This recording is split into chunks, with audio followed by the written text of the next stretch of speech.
Whoo! Welcome everyone to week 13. This is your commissioner speaking. Mm.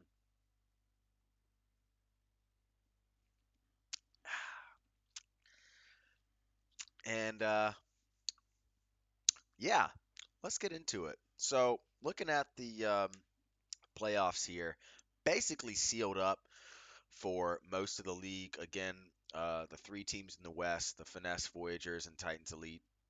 Now they're all chasing the finesse, but again, these teams play each other these last 2 weeks.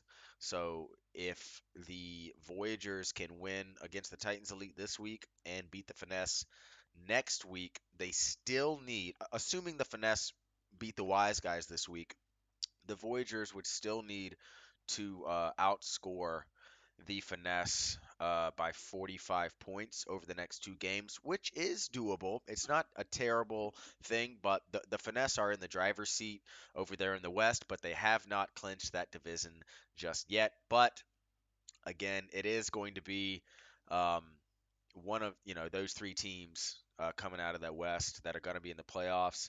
And the French Quarter Quailmen have now officially clinched the division and the first round bye with those games last week. Well, I think they got the win anyways. Yeah, they got the win, and even though the Rune Dogs and the Smeagol's both also got wins, now there's only two games left in the season, so they have officially clinched the first bye spot in the league, and the next one is going to come to whoever wins the West. Um, so yeah, the Quailmen have clinched the first round, and then looking in the East, man, holy shit. This is again, this is still down to the wire. All the teams that really needed to get shit done last week got it done. Um, the Dumpster Fire did lose, but it was a close game against the Rune Dogs, only 5 points there. And the Smeagol's pulled out a tough win against the Cartel. So now you got three teams that, again, all right there, and all of them are still viable. The Dumpster Fire are obviously not eliminated just yet. So yeah, we're gonna look at these last 2 weeks and see what comes out of the East. So it's basically, yeah, the Finesse, Voyagers, Titans Elite, Quailmen locked in for the playoffs, and like 99% chance for the Rune Dogs and Smeagol's, and the Dumpster Fire have a little bit less of a chance, but they're still within reach. They're not fucking out of it by any stretch of the imagination. But the wise guys have been officially eliminated from the playoffs. I mean, again, they could still technically get in, but they're so far behind in points that they would need to outscore uh, people by like 150 over the next 2 weeks, which is just probably not going to happen. The same goes for the Tiger Sharks and the Heaters. We're just going to use the Heaters as an example since they've scored more points than the Tiger Sharks on the season by a healthy margin, about 80 points, it looks like. But the Heaters would still need to outscore, um, they would still need to outscore, excuse me, the Dumpster Fire by 116 points over the next 2 weeks. That's really tough to do. What is that, 88 points a game? I mean, I'm sorry, I can't do math. 116 divided by 2 is what? Am I fucking stupid? Hold on, man. Am I stupid? Can I not do math right now? What is it? 116? Sorry, 58 points a game. So he has to outscore. He has to win out. He needs a lot of shit to happen his way. And he still would need to outscore the Dumpster Fire by 60 points a game. So again, the Heaters aren't eliminated just yet, but I'm throwing the X up there, man. You're fucking done. So, you know, but I guess I mean you could tank because I mean now the bottom teams are all sitting around 3 wins or 9 losses, I guess you would say. So you could tank. I don't know, but yeah, it's a really tough battle, and it's the same thing for the Tiger Sharks, except they have to score even more points per game, and and then I think even for the Wise guys, it's even worse than that. Yeah, they've scored four fewer points than the Tiger Sharks, so they would have to outscore those same guys just that much more, like 100 points or something ridiculous. So yeah, it's just probably not going to happen for those teams. So I'm just going to go ahead and rule them out. You know, they're not completely dead in the water, but come on, they're fucking gone. But yeah, those are your standings heading into week 13. It should be a great fucking week as we've got some big time playoff altering matchups, but it's probably not as exciting as it was last year to where everything came down, to like 20 points and shit and everyone was the same record, but still pretty exciting. Let's get into the power rankings. Whew. Coming in at number 12, you got the Miami Cartel. Not much is going to change in these power rankings, actually.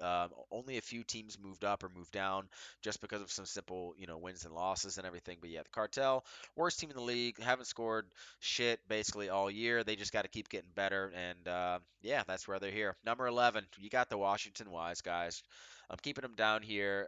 They took a tough beating last week. They only put up 94 and a half, or I'm sorry, 95 points against the Voyagers, and the Voyagers put up 150. So yeah, they took an ass whooping last week, and it's not going to get any easier for them as they got to play the Finesse, and then they got to play the Titans Elite. So they got the gauntlet to end the season. Again, we all knew it was going to be really tough for Tebow and his guys to actually try and make the playoffs. Some kind of miracle fucking Mandy type 2 years ago run type shit, but yeah, so the wise guys, they're gonna just be looking ahead to next season, getting those guys healthy, getting those rookies, you know, uh, up and running. But yeah, hope you draft better. Coming in at number 10, you got the Tampa Bay Tiger Sharks, and I'm getting word that the coach is actually so fed up with the season that he's actually partying in Vegas right now. And very interesting, as this team needs a leader, and their leader is off in Vegas partying away. So, I think maybe just for the time being, we can put him here. Out in Vegas, who knows what's going to happen with this team? Their coach is on, he's out partying with skanks and hookers and blow, and their team has still got to play. So I don't know who the interim head coach is going to be this week. They have, I mean, they are playing the Trolls, so maybe that's why they thought, you know what, fuck it, let's just fuck the team. Let's just move out here uh, for the weekend, enjoy ourselves, and enjoy our 4-8 record as we play the one of the other worst teams in the league. But yeah, not the worst. But yeah, coming in at number 9, you got the Hickory Grove Heaters. Man, what a turn of events for this fucking team. I don't I don't want to say I told you so, but god damn. Again, that trade didn't hurt you as bad as it seems. It's kind of like that Herschel Walker trade back in the 90s, like it didn't hurt the Vikings so much as it helped the Cowboys more so. This is kind of the same thing. It didn't really hurt you that much um since Cooper Cup went down anyways, but it just helped everyone else kind of out. And I don't know, it's just kind of one of those trades that you look back on and say, bleh. But again, Heaters basically out of the playoff race, but maybe they can make some crazy, crazy ass shit happen. If they outscore somebody by like 100 points this week, then I'll remove that eliminated sign for next week. But until then, it's staying up there. Coming in at number 8, you got the Trenum Trolls. And this week, they are playing the Tiger Sharks. And again, we don't know what's going to happen with there, but this game, it's whatever. I mean, these guys are 3-9, having a really, really tough time. They have scored, I think, still they've scored the most points in the South, but but they're down 6 games on Dan. They've outscored Dan by 12 points. The Quailmen. They've outscored the Quailmen by 12 points on the season, roughly 1 point per game. But they're 3-9.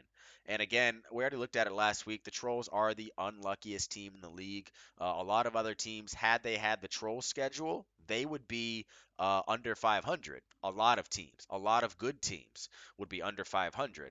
But the thing is with the Trolls is that had they had, say, other guys' schedule, they wouldn't be world killers like 10-2. They would still be you know, uh, like 7-5 or maybe 8-4 at best, which is still good enough for the playoffs. Don't get me wrong, but I'm just saying they wouldn't be. They're not so unlucky that the world is ending. They're just fucking unlucky, and every year has that one team, and it just so happens to be the Trolls this year. Sorry. Coming in at number 7, you got the Columbia Dumpster Fire. Got to put them here. I can't put them in the top 6 right now because they're not in the top 6. They're not one of those top 6 teams. And this week they have a fucking huge matchup against the number 6 team, the Philadelphia Smeagol's. Both of these teams are really closely fucking ranked, and we'll get more into their matchup a little bit later. Um, but yeah, it should be a really good, fun matchup for those teams. And it's not whoever loses is out, but if the Dumpster Fire lose, it's basically game over for them. Um, but yeah, so Dumpster Fire being a game down, they basically got to win out, and they should be fine if they win out. But they might have to hope for the best. Coming in at number 5, you got the Long Island Room Dogs. And the East has been fucking crazy this year. I mean, besides the cartel, the Room Dogs, Migos, and Dumpster Fire have just been swapping places. The Dumpster Fire were up there for a while.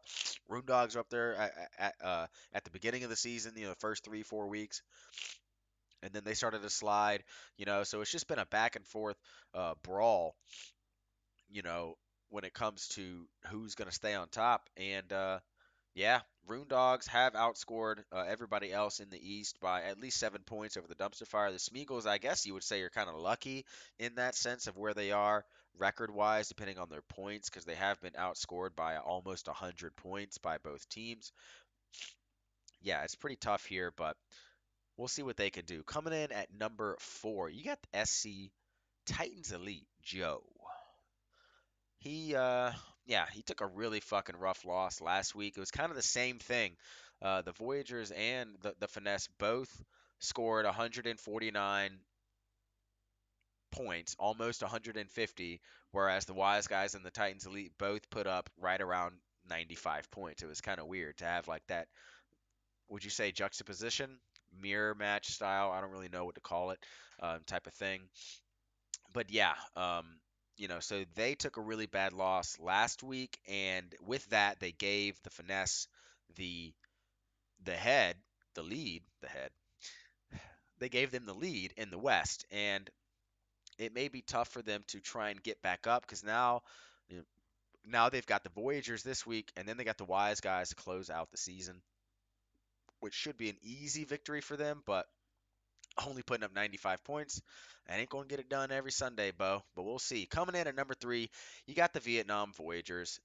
Yeah, you know, took care of business last week. They got to take care of business this week, and they got to take care of business next week to have any shot at the um, number 1 seed in the West. There, again, if the Titans Elite win and win out, I just don't see how the Titans Elite can get that number 1 seed, considering they've been outscored um, by the Voyagers by 180 points, and they've been outscored by the Finesse by 225 points. So the Titans Elite are basically locked in that wild card spot unless they again just fucking blow up, win out, and they need the Voyagers, moi, to beat the Finesse, and they have to outscore both fucking teams by a shitload to get that number 1 seed. So that loss last week really hurt him.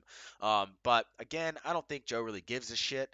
I mean, they're already locked in, so maybe they're just resting their guys, just trying to get ready for the playoffs. Maybe just get some good vibes going in that locker room because they basically know that they got to play first week of the playoffs. And yeah, coming in at number 2, you got the French Quarter Quailmen taking down the South. Got the first round bye locked up. Obviously, got the South locked up, and there's no one else in the South that's going to make the playoffs. So the Quailmen have completely won the South. I mean, like all of them. They won't have to face them again, unless some craziness with the heaters happen. Um, The Quailmen are going to play the winner of either the Roondogs and Smeagol's, Roondogs and Dumpster Fire, or Smeagol's and Dumpster Fire in the playoffs. They'll get the winner of that to move on to the championship against whoever's going to come out of the West. So yeah, it's going to be a bloodbath. Yeah, and coming in at number one, you got the LA Finesse. Took care of business last week. They're outscoring everybody by a healthy margin. They've scored the most points in the league by far. The only team that's even close are the Vietnam Voyagers, and they're outscoring them by 45. So, yeah, and the Finesse again, they've got guys on their bench that it's almost kind of strange. Like they're picking up dudes about a week and a half, 2 weeks in advance before these players in front of them go down with injuries. Like today, now he's got the starting running back for the Jets, and he's on the bench. So not only do the Finesse have the highest scoring offense in the league, they're suffocating the free agent market as well. It's fantastic. It really is. It's just great coaching over there in LA. I don't know what they're sipping on, um, but it's fucking working. And again, squeezing all the life out of that free agency pool and then just leaving them on your bench, it leaves nothing for the rest of us. Fucking scraps. We got nothing. We're baby birds without a mama. And Finesse are like this big fucking fat guy that's just eating everything at the table and leaving nothing for the rest of us. It's fantastic. It really is. I would say hats off, but I'm not wearing a hat, but I'll cheers one to you, man. Mm. Woo! Let's get into the matchups. Matchup number one, aka the worst game of the week. Also voted by you guys. Worst game of the week. You got the Tampa Bay Tiger Sharks at 4-8, playing the Trenton Trolls at 3-9, and they are going to be in Trenton. Now, again, I don't know if the head coach is going to be able to make it all the way to Trenton from Vegas in time, because I've gotten word that he is shit-faced hammered right now in Vegas. Probably doesn't even know what time it is. Maybe he's trying to put $1 in and win a car every single time. No idea. But so maybe the Tampa Bay Tiger Sharks will have an interim head coach for this evening. Maybe the offensive coordinator will be put in. Who knows what's going to happen there? And yeah, we'll see what happens over here in Trenton. Again, it doesn't really matter who wins or loses this game. If the Trolls lose, they've basically locked up a top 4 pick for next year. But if they win, then it's still kind of up in the air. But I mean, the Trolls have looked one of the better teams here down the stretch, scoring a lot of points. So maybe they just want to keep winning and then just say fuck it and try and go and get that number 1 pick for next year. We'll see what happens. Matchup number 2. Got the LA Finesse at 10-2, reigning champs, against the 4-8 Washington Wise Guys. And right now, the Finesse are up 8-0 in this game. I didn't mention last game. Yeah, the Trolls are up 9-0. Whatever. Who cares? It's the worst game of the week. Who cares? This game, so the Finesse are already up 8-0 at the end of the first quarter, and it looks like they should just blow out the Wise Guys. I think the Wise Guys are going to be missing Joe Mixon for the day. They do have Fields back, which is nice for them. They got Schultz back. And they should be good to go. They also have Jameson Williams. And I will say that he is activated. He's ready to go. If I were the Wise Guys, I would just throw him in there and see what the kid's got, because this kid looked electric coming out of college. I mean, and Coach Pat Phoenix did pick him with his number 3 overall pick. He picked a guy that he knew was going to ride the bench or be on IR for most of the season. It's now week 13, and he's coming in, and I would fucking start him. Why not? What the fuck you got to lose? You know what I mean? I would start Jameson Williams. As it says now, I think the coach has got him on the bench, but maybe we'll see. We still got about 55 minutes until game time out there in Washington. We will see what happens game time. Sorry, until the start of the second quarter. Matchup number 3. You got the Long Island Roondogs at 6-6, playing the 3-9 Miami Cartel. Cartel are up 14-2. I think the Roondogs got a safety there in the first quarter, but otherwise, nothing's really happening in this game. The Roondogs should be able to pull ahead later on. The Roondogs need this easy win, and it would not hurt them to try and put up obviously as many points as possible to just strengthen that those tiebreakers, those all important tiebreakers, especially out there in the East. And the Cartel, they're basically a pushover team, and if they fucking choke, if they somehow lose to the Cartel, shit's gonna get real crazy out there in the East. I mean, it's already pretty crazy, but oof, woof. Matchup number 4. You got the Hickory Grove Heaters, 4-8, taking on the French Quarter Quailmen. And this is one of those games where the Heaters can take advantage. Again, they're technically not out of the playoffs yet, but they have to score a shitload of points. And they have to win out and need a lot of help. The Quailmen have already clinched and got a first round bye. They're set. They can rest. They could literally start nobody the next 2 weeks and still be fine. So the Heaters have a good chance here to do something, show a sign of life. But as it stands now, they're already losing 23-10 at the end of the first quarter. So it just looks like the Heaters are just, maybe they're packing it in and gearing up for next season. But we'll see what happens. Let's get on to the rivalry game of the week, voted by you guys. Got the Philadelphia Smeagol's at the Columbia Dumpster Fire. 6-6 at 5-7.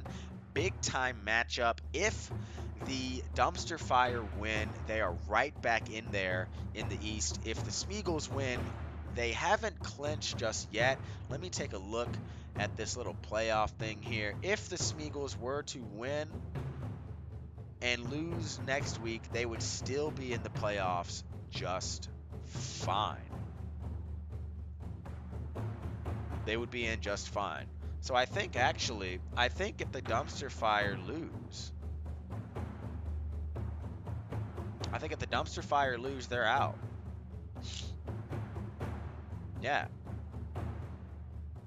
So the Roondogs are rooting for the Smeagol's here, because if that happens, if the Smeagol's win, playoffs are set, because the Smeagol's, no matter what happens, because it's the Smeagol's and Roondogs next week. Now, even if there's a random tie, there's no way. So yeah, I didn't think it would come to this, but yeah, Dumpster Fire lose and you're out. Smeagol's win and they're in, and it locks the playoffs. So this might actually be the game of the week. I actually didn't even think about that, but whatever. Here we are. Yeah, big time fucking game here. As it stands now, the Dumpster Fire are up 18-0, and it looks like it's going to be a really close game. So Dumpster Fire, they have to win. They have to win this game. Now, again, if they were to win this game and lose next week, they still have a chance to make the playoffs. So it's very strange how that's working out. Because, oh man, this is really, really complicated, actually. They're actually fine. Sorry, I didn't even mean to. You know what? Can we just fucking, forget everything I just said?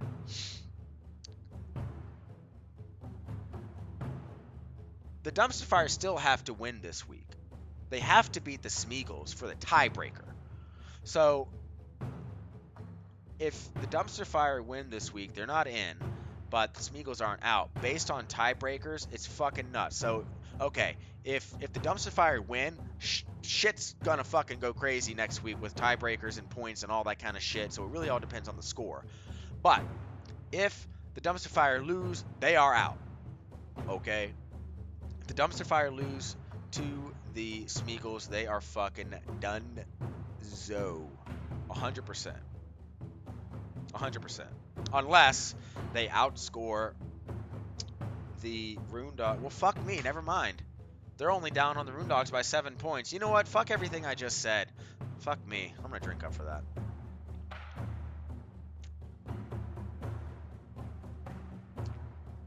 again, that's assuming the cartel beat the Roondogs, though. You know what? I'm just gonna get out of that. That's fucking ridiculous how much shit that is. So yeah, Dumpster Fire just need to win. Control your own destiny. Just win, and you're basically in. Sorry, game of the fucking week. Let's go. Woo! You got the SC Titans Elite 9-3 playing the 9-3 Vietnam Voyagers. Almost forgot my own fucking team name there. Titans Elite are up 12-0 at the end of the first quarter, all the way out there in Vietnam. As it stands now, the Voyagers are starting to look healthy. I've got word that Zay Jones is going to play today, who's going to fill in for Nuke this week, and TJ Watt is also healthy coming into today's matchup, so they don't need to change anybody out. They don't got to rotate guys. They're going to just play as is. But I am getting word that Bellinger, who's been on the bench, is now healthy, but they're going to roll with Harrison Bryant at tight end, who is going to cover for Njoku. And with that extra quarterback they have in Cleveland, it may be a little spicy of a move, but it's kind of one of those ones you take, and it's the tight end spot, so who really gives a shit there? But yeah, this matchup really only matters for the Voyagers, again, because the Titans Elite are down so many points, but the Voyagers need to win, and they still need a decent amount of help. If the Voyagers lose, it's basically you're going to see this matchup again in 2 weeks. It's going to be Titans Elite and the Voyagers in the first round of the playoffs if the Titans win. If not, it will probably still happen again. So get used to this image right here because you will probably be seeing it very, very soon. Let's get on to the predictions made by you guys. Last week, Mandy went 3-3, so hats off to Joe. Of course, right? Of course it's fucking Joe. For winning, I guess you'd say winning the overall record, best individual record for predicting games at 5-1. Good job. No one went 0-6. No one went 6-0. We are 34-38 on the season, 47%, decent, but these are the votes that we got. We did get one final. We got not all 12 people voted, only 9 voted, but that 9th vote was crucial because it did one of the games were tied at 4-4. So that ninth vote, whoever that was that did it like today or whatever, thank you. Anyways, we got the Trolls over the Tiger Sharks, and I'm gonna put as an upset just because of record. Otherwise, I wouldn't really say that it's an upset, but I'm just going to put that there just because I like the shiny U. You got the Finesse over the Wise Guys, Roondogs over the Cartel, the Quailmen over the Heaters, the Smeagol's over the Dumpster Fire, very popular pick there, and the Voyagers over the Titans Elite. All of these picks were basically one-sided except for the Trolls and the Tiger Sharks. That was the 4-4, and then the final one, it said the Trolls. So you're going to go with the Trolls here, but the big shit, guys, woo, is the golf. I'm going to get through this quick because I know we're almost running on 30 minutes. I'm sorry, but holy fuck, golf is fucking nuts. Okay, so last week Dan shot just one birdie. We shot 2 birdies and a bogey. E-Man shot another triple birdie. E-Man has been on fucking fire. The last 4 weeks, E-Man shot 1 birdie, quad birdie, triple birdie. Spicy. E-Man is in the lead now at 19 under par. I don't remember what the winning score was that I had last year. I'll have to go back and watch the video to make sure. But yeah, so now Dan's sitting at 17 under. I shot a double birdie, so I'm sitting at 15, so I'm still in the hunt. We still got 2 more holes left, guys. Got this week and next week. I should say 17, shouldn't it? No, this was after week 17. Okay, sorry. Don't mind me. And then basically, honestly, Joe is still, I guess, kind of in there. If he has 2 insane fucking weeks, he can be in there. But it's pretty much down to E-Man, Dan, or myself for taking that goal line Stein from Tebow. The rest, everybody else, you guys can fucking read.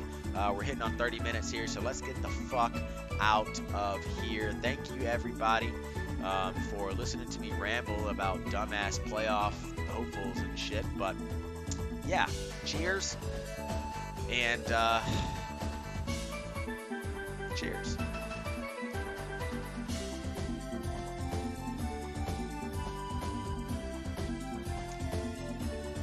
Oh, that's rough. Woohoo!